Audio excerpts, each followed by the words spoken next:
Hey everybody, happy new moon in Libra.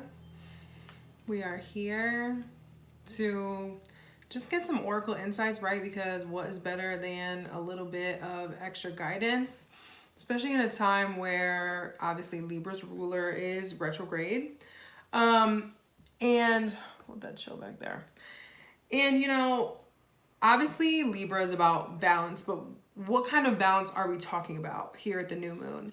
And you have to remember that Libra's polarity is Aries, right? Which is hyper independence. It's all about me, mine, my desires, what I want to do. And also there's a flavor of impulsivity, right? With Aries. So when you're talking about Libra and creating balance, is what you're creating balance in is how your personal needs have to get met while simultaneously being aware that other people exist and other people have their own needs too. So where does me, my, and everything that includes just my desires, my personal impulses, meet the other, right? Because Virgo can be self-sacrificial and martyristic and kind of get out of control with, serving. And Libra says, let's balance that. I know that I have needs. I know that there's things that are just for me, but I also know that I'm here to serve humanity and connect with one another, right?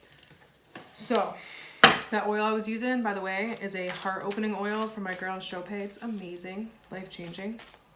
Anyways, so Spirit, what is the dominant energy? That was so fast. Goddess of the moon and victory. So I was going to ask what's the dominant energy that's coming up right now. And we have obviously Goddess of the Moon and Victory. So I feel like, yes, with cornucopia on the bottom. This is an 11. So I feel that right now, whatever you're getting intuition on, okay, you will be successful if you follow it, especially when it comes to bringing more abundance into your life. And the thing about cornucopia and how it's different than other abundance is, first of all, this is a very fall card. Obviously, cornucopias remind us of Thanksgiving and that kind of time here in America, and that is coming.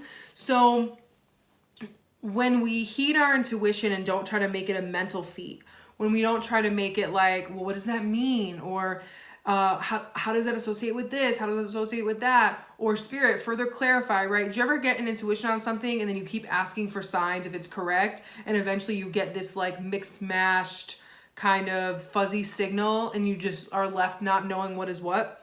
That can happen. So this is about initiating a new level of trust and, knowing that you can be victorious when you really listen to yourself and listen to the messages that aren't being said either. I feel like it's really important at this time to listen to the vibrations, right? Listen to the silence, listen to the overall arching energetic tone, not so much what people are saying, and even not even so much what people are doing, okay?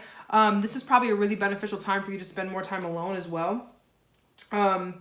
Because after the darkness of the new moon, light will eventually come, right? But it's not going to come immediately, okay? So you may not see or reap the reward of whatever it is that you're getting intuition and insight on until we go into the full moon, which would be in Taurus, right? Oh. Yeah, and then we have the 7 of Cups. So sometimes when we try to ground our intuition into reality, we can get overwhelmed and we don't really know what we're going for. So I feel like this is a really good time for visualization as well.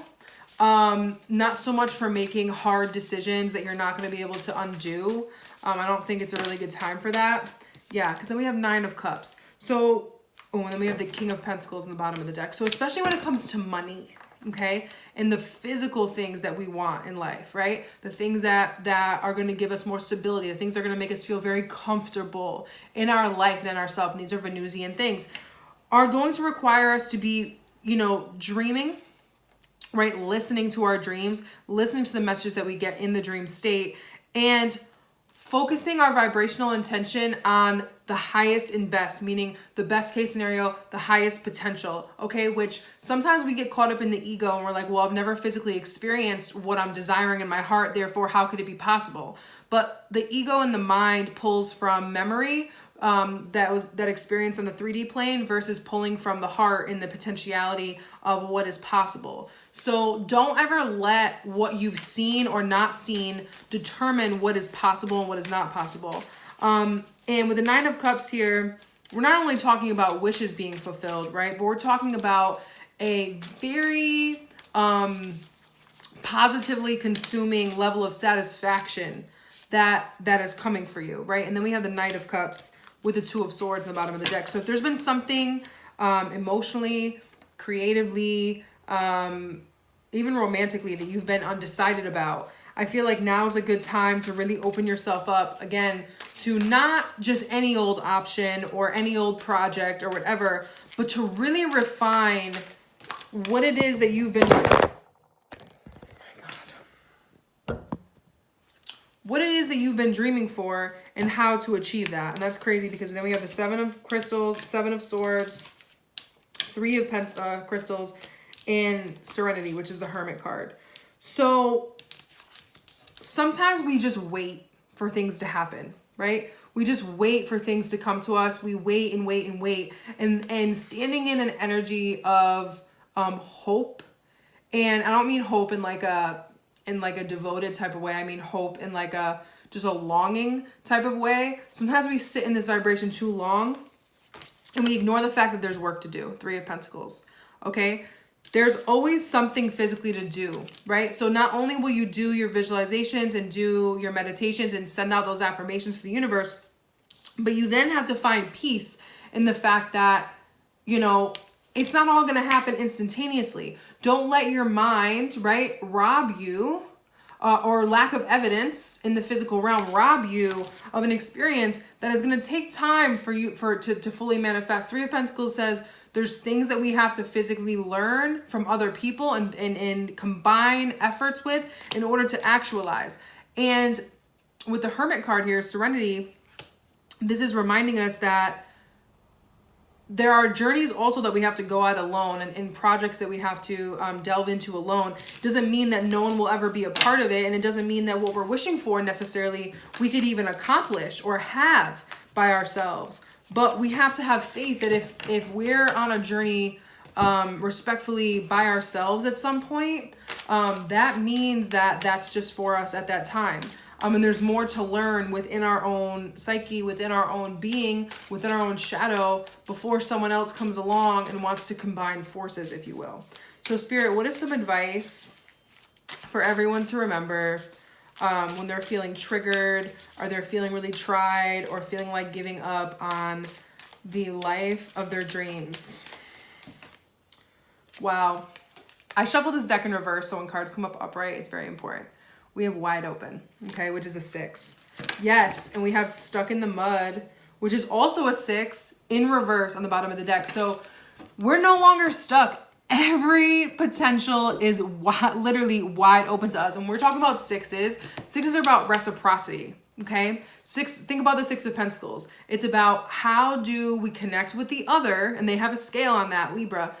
How do we connect with the other in a way that we have 100% boundaries and we go in there willing to put in effort, but also requiring something back. Things being a little bit transactional, but in the highest case scenario. Okay, I really like this. Wide open means that, kind of like the Fool as well, that you're gonna have to kind of be respectfully a little bit naive when it comes to how much you're gonna allow your mind to dictate what is right and what is wrong. Okay. Now is an amazing time to be embracing and things that were previously really stuck and seemed like it was impossible to create breakthroughs in is now being dissipated. Yeah. And then for others of you too, we have Deep Freeze with making a choice. So this talks about having to take a long pause before making physical decisions. So I just feel like now is not a time to be impulsive, but it is a time to think of the best case scenario and fixate on it and not do anything to push it or create it or make it happen, but just to believe it in your heart and radiate that energy outwards and watch what comes back to you. All right, guys, my mid-months and my love readings will be up soon. And if you need any of that info, it's either in the description box or in my bio, depending on where you're watching this. And I love y'all. Peace.